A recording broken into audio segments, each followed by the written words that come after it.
Welcome to this deep dive. Today, we're really digging into a modern take on B2B marketing.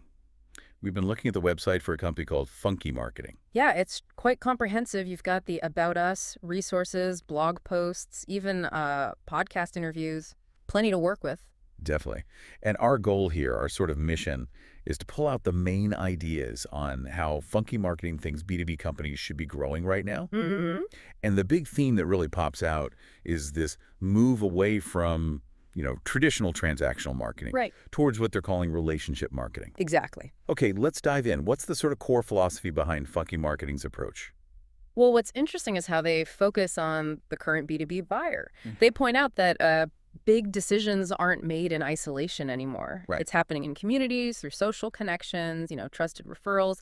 That's where the real influence is. So Funky Marketing's approach mixes research, strategy, and creative work. The whole aim is to get their clients' names into those conversations naturally. So less shouting, more.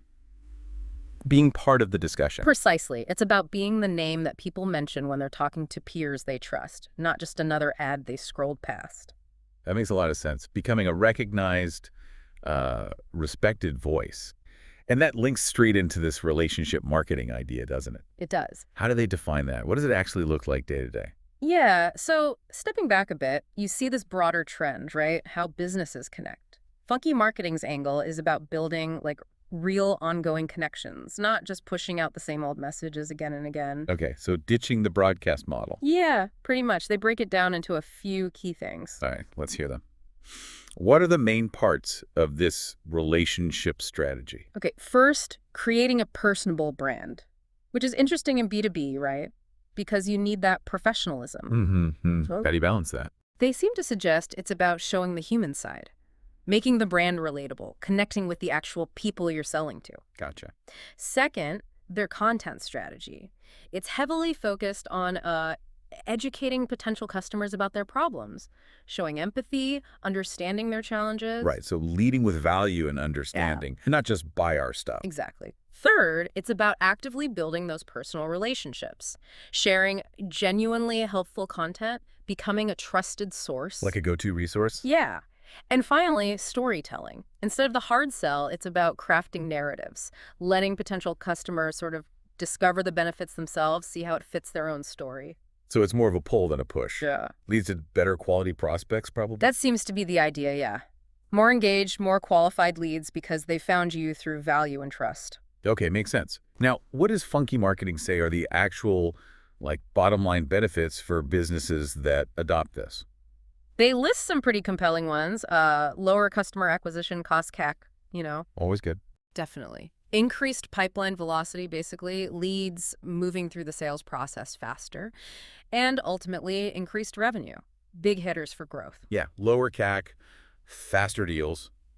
Hard to argue with that. What else? They also talk about higher customer satisfaction, which, as we know, is huge for keeping customers long-term, building loyalty. Right, retention. Exactly. And they also suggest it leads to shorter overall sales cycles and a better marketing ROI, getting more bang for your buck. Shorter sales cycles, that's a big efficiency win. Okay, so how do they actually help clients do this? What's their process? They call it their 3-step growth generation process. Starts with business analysis, which is basically a really deep dive, looking at the company's current situation, strengths, weaknesses, what they can do, limitations, trying to find the best areas for improvement. Like a checkup.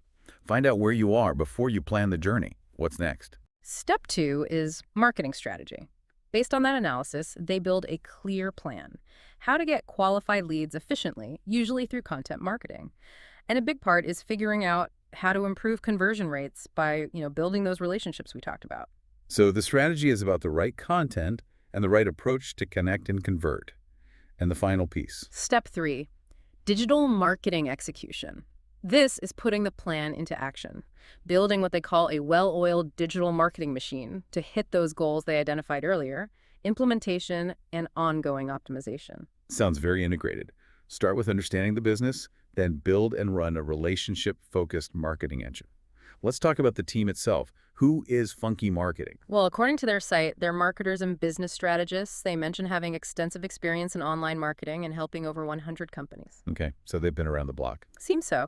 They really emphasize creating compelling brand stories that, again, drive demand, shorten sales cycles, lower CAC, positioning themselves as experts in the current digital world.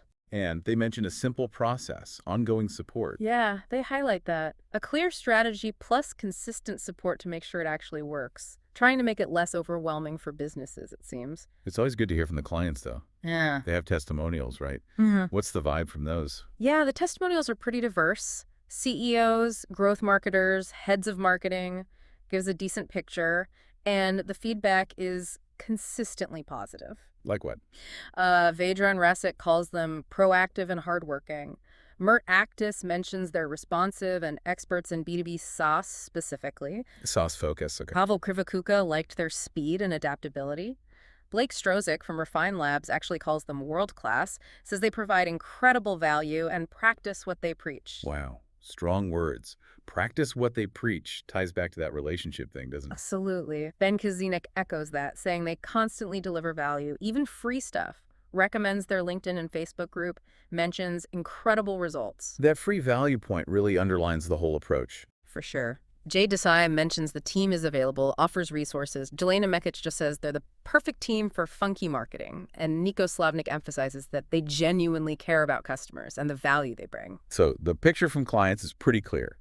Dedicated, knowledgeable, results-focused, and they value relationships. Seems to be the consensus, yeah. Okay, moving beyond testimonials. Yeah. What about their own content? The resources section. Yeah. What does that tell us? It's mainly blog posts, and the titles are quite telling, like B2B Marketing, How to Report on Content Marketing Efforts, shows a focus on metrics, accountability. Data-driven. Right. Another one, 6 Pillars to Build Word-of-Mouth Strategy for SaaS. Again, SaaS focus, and emphasizing organic growth, advocacy, relationship building, basically. Makes sense. And B2B SaaS metrics, 4 metrics that matter most for growing top-line revenue. Again, very focused on business outcomes, especially in SaaS. So the blog reinforces that practical, results-oriented advice for B2B, especially SaaS. What about the call to action there? It's pretty direct. Let's grow your business together, and then a button to schedule a call. Very collaborative, encouraging people to reach out. Okay, so pulling all this together, what's the main takeaway from digging into Funky Marketing's website and philosophy? I think the core message really is their strong belief in relationship-centric marketing. That's the key for B2B now. Build genuine connections, educate your audience, tell compelling stories. That's how you get sustainable growth. Yeah, moving away from just transactions towards real partnerships. Exactly. And their argument is that this approach isn't just like nicer, it's more effective, lower CAC, faster pipeline, more revenue, better retention. It's presented as a smarter long-term strategy. So the final thought for everyone listening is really this. Given how B2B buying works now all about trust, connections could shifting your strategy towards building genuine relationships actually be a more sustainable, maybe even more profitable way to grow than just sticking with the old transactional methods. Something to definitely consider. Definitely food for thought.